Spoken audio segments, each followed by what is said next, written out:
Eh ouais, je fais partie de ces fameux boomers qui mettent encore des MP3 dans leur lecteur, mais quoi? Qu'est-ce que tu vas faire, hein, je t'attends? Qu'est-ce que tu vas faire? Bonjour à vous, ici Mom. Après la vidéo de la rentrée sur des sensations death metal à écouter de toute urgence, j'ai eu envie de faire un petit billet hors série. On va causer musique, hein, mais on va surtout parler écoute musicale et consommation de contenu. Toutefois, cette vidéo n'est pas un PGCD, parce qu'il ne sera pas question de débattre sur les habitudes sociales de consommation artistique au sein de la culture métal. Non, on va évoquer ici le rapport au support, le plaisir de la découverte conduisant à une forme de boulimie insatiable, jusqu'à parvenir à une volonté de revenir à l'essentiel. Bref, je vais vous expliquer pourquoi j'ai supprimé près de 10 gigas de musique de tous mes supports d'écoute, et pourquoi vous devriez, vous aussi, faire un peu de tri. Si, comme moi, vous êtes mélomane depuis près de 20 ans, vous avez pu découvrir la musique soit sur support CD, soit sur des clips, notamment sur MTV, ou alors en support MP3. Moi, j'ai véritablement commencé à creuser la musique vers mes 14 ans. Et là, c'était téléchargement à gogo! Ou pas. Et oui, car à l'époque, je n'avais pas accès à mon propre PC. Je devais donc rationner mes recherches de groupe ainsi que mes plages de téléchargement. Autrement dit, je devais être sûr et certain de mon coup. Ainsi, je passais des après-midi à taffer sur mon jeu de rôle, RPG Maker XP, toi-même tu sais, tout en écoutant des tas de musique via Radioblog Club. Radioblog Club, c'était les prémices du streaming musical, c'était un site contemporain de Deezer, mais contrairement à ce qu'on a aujourd'hui, Radioblog Club proposait un service quelque peu différent, à savoir des playlists compilant des morceaux, mais la différence d'aujourd'hui c'est que ces morceaux étaient uploadés par les utilisateurs et tu écoutais tout ça en pop-up, simple, efficace, avant que le site soit supprimé pour des raisons évidentes de droit, puisque ça profitait d'un vide juridique qui a été comblé entre 2007 et 2009. Et vous l'aurez compris, cette musique que j'écoutais, il m'était impossible de la transporter avec moi. Donc, quand un truc me plaisait, je l'écoutais une bonne dizaine de fois, tout en faisant mes RPG Maker, t'as capté. Après ça, je négociais un passage sur Emule pour tenter d'avoir mon album de manière pirate. Gardez bien en tête, j'étais dans un petit village en 512K, jamais j'aurais pu avoir The Black Magis, donc ne jugez pas. Si je vous raconte tout ça, c'est que mon accès à la musique était d'abord rationné. Je ne pouvais pas avoir accès à tout. Et même si mon grand frère avait son propre ordinateur, il faisait ses trucs de son côté, je ne voulais pas le déranger. Puis lui, il avait une sacrée collecte de MP3 métal sur sa bécane, mais on était assez éloignés niveau goût. Moi, j'aimais le prog, lui préférait le melodic death et le thrash. Ah, mais ça c'est une autre histoire. Mon rapport à la musique a changé au fil du temps. Forcément, quand j'ai eu accès à mon propre PC connecté à internet, eh bien j'ai gardé cette manière de faire de, premièrement, écouter un album avant de le télécharger en prenant le temps. De toute façon, je pouvais pas prendre tout ce qui passait puisque, de toute manière, j'étais chiant et sélectif. Et oui, je dis bien été parce que j'ai changé. Enfin, un peu quand même. Étant donc chiant et sélectif, je voulais être sûr de mon coup. D'autant que j'avais cette invention incroyable qu'était le baladeur MP3 suppositoire. Pourquoi ils sont fameux ceux-là ? Parce que, en capacité de mémoire, tu étais très limité. Je vous rappelle qu'au départ, c'était 256 mégas. Bon, après ça a évolué, mais moi je me rappelle que mon premier baladeur suppo, c'était un Hewlett Packard HP là. Il coûtait 80€, 512 mégas. Et comment j'ai fait pour l'avoir ? Et à l'époque, j'ai vendu ma GameCube Resident Evil 4. Oui, vous pouvez juger, mais je ne regrette absolument pas. Parce que sans cette vente, jamais j'aurais pu écouter la musique de manière nomade. Par conséquent, quand tu es limité par ta capacité de download, parce que je pouvais pas télécharger quand je voulais, mais quand tu es aussi limité en termes d'espace disponible sur ton fameux MP3 suppositoire, tu te dois de faire des choix drastiques. Car premièrement, je ne pouvais pas tout écouter, et deuxièmement, je ne pouvais pas tout posséder. Et même quand j'ai eu mon PC, j'étais encore limité à puis 2, puis 4 gigas au fil du temps. Et même à 4 gigas, tu restes avec une moyenne de 50-60 albums. Donc ça reste raisonnable, tu fais le tour de ta collecte nomade en 1 ou 2 semaines à prendre le bus tous les jours pendant 1h30. Si je vous partage toutes ces petites anecdotes, c'est parce que tout a changé vers 2015 où le prix de la mémoire nomade a baissé drastiquement. On est passé à des mini cartes SD, d'abord de 32 Go puis de 64 Go, aux alentours de 30 €, alors que ça valait une centaine d'euros auparavant. Et en plus de ça, alors que je stockais de mon côté toujours plus de connaissances, mais aussi plus d'albums sur mon disque dur, il y a eu un shift, une modification totale de mon paradigme à cause de cette simple carte mémoire. Mais avant d'aller plus loin, déjà n'hésitez pas à mettre le pouce levé, le commentaire et à vous abonner, à partager la vidéo, ça me soutient, ça fait toujours plaisir. Mais faisons aussi une digression avec une nouvelle anecdote qui semble ne rien avoir avec le sujet, mais vous verrez qu'en fin de compte, il y a bel et bien un lien. Si vous me suivez depuis longtemps, vous savez que j'ai commencé à jouer aux jeux vidéo très tôt, environ à mes 3 ans. J'ai vite été subjugué par ce média et j'y passais le plus clair de mes journées. Autrement dit, si la console n'était pas dispo, je regardais les dessins animés. Toi-même tu sais, t'as grandi dans les années 90-2000. Ou je devrais dire, dans l'ère avant internet. Ouais, ça fait mal ça, mais bon, c'est une réalité. Et forcément, à cette époque, j'ai découvert beaucoup de jeux, et j'en voulais toujours plus. J'ai eu la chance d'avoir un PC familial aux alentours de 2000-2001. Entendez par là que c'était quand même l'ordinateur des parents, et qu'on avait un accès limité à ce Saint Graal. Mais avec mon grand frère, nous avons découvert sur internet l'émulation. Tous les jeux auxquels on n'a jamais pu jouer, accessibles en quelques clics. Là tu peux me croire, on a téléchargé énormément de jeux. Bon, à différents moments dans les années 2000, on a eu des phases comme ça, en 2001, en 2003, 2004, bref, durant toute la décennie comme ça, on téléchargeait, et chaque fois, nous nous retrouvions dans l'embarras. Ok, on a téléchargé plein de trucs, mais à quoi on va jouer ? Et puis l'autre question aussi c'était, ok, ce jeu qui nous faisait de l'œil depuis des années, on y joue là, mais ça fait 5 minutes et on se fait un peu chier, non ? Eh bien ces phénomènes-là, en 2004 par exemple, n'étaient pas encore très bien documentés, donc on savait pas trop ce qui se passait dans nos têtes.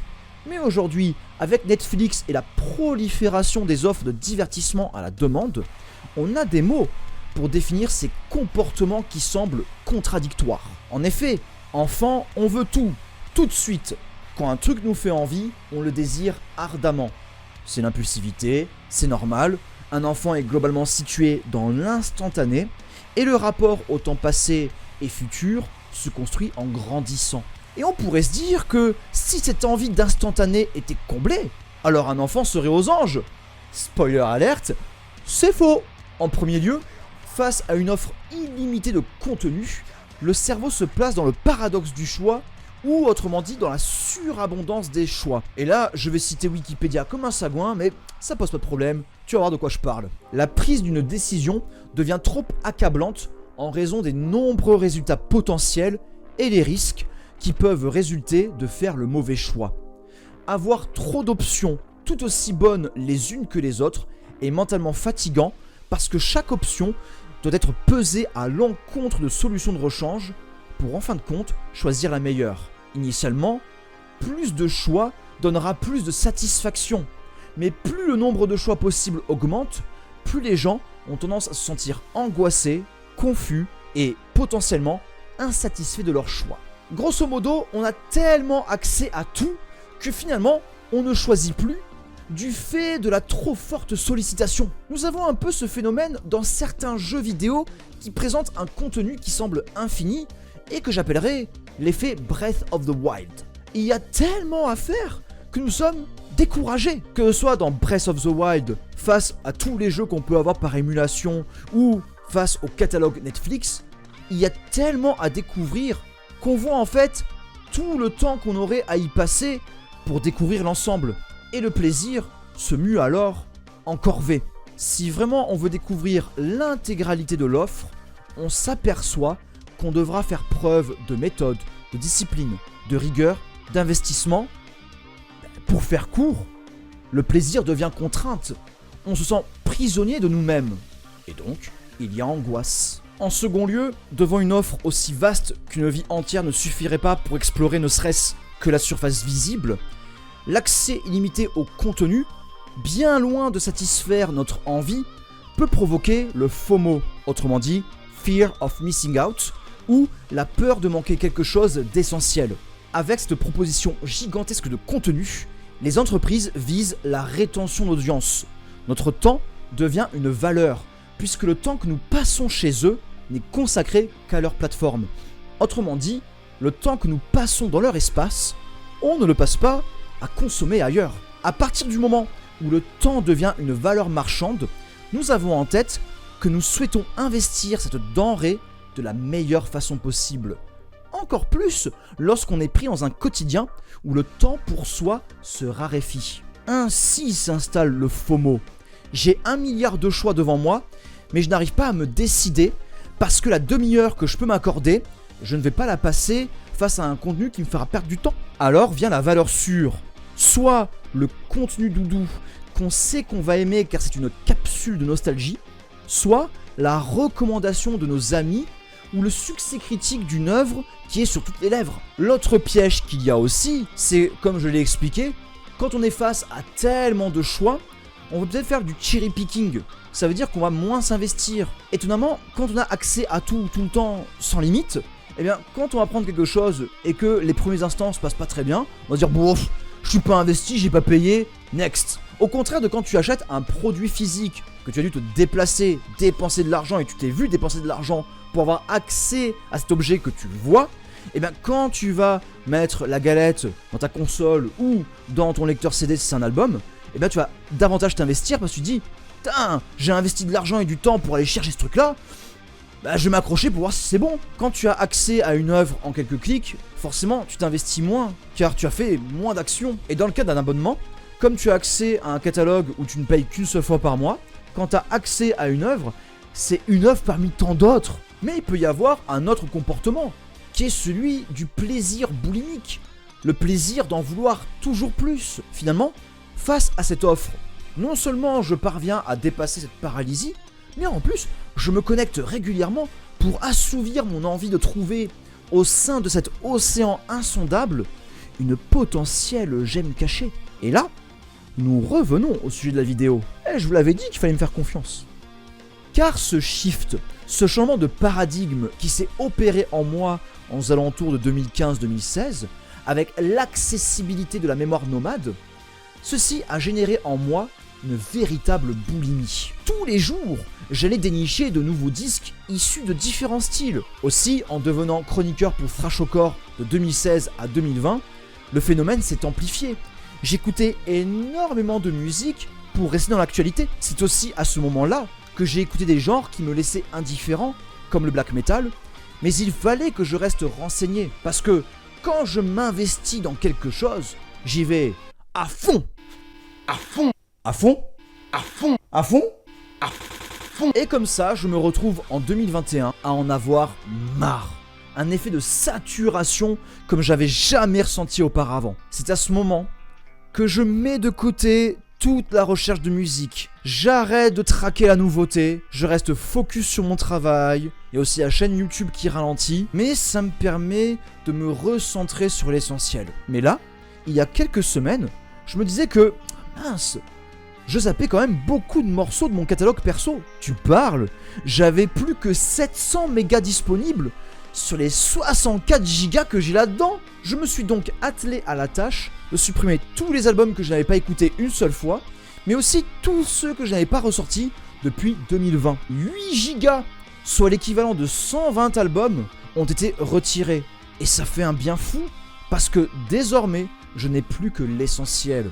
Alors oui, 54 gigas, ça reste beaucoup, ça fait pas mal de musique. Mais en près de 20 ans, des albums de musique que j'ai vraiment poncés, il y en a quand même beaucoup quand on écoute quotidiennement des disques. Mais qu'est-ce que j'avais dans ces 8 gigas ?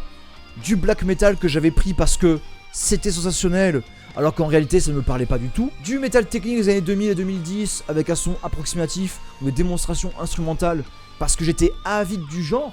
Mais aujourd'hui, je peux revenir à la source, mais je peux également me focaliser sur des groupes actuels sans garder toutes les étapes intermédiaires. Entre Death et Contrarian, est-ce que j'ai besoin de garder toutes les démos et albums mal produits de tech death issus de groupes amateurs que je n'ai écouté que pour la curiosité? Attention, loin de moi l'idée de renier le plaisir que j'ai eu à creuser, à chercher, à découvrir des groupes moins prestigieux.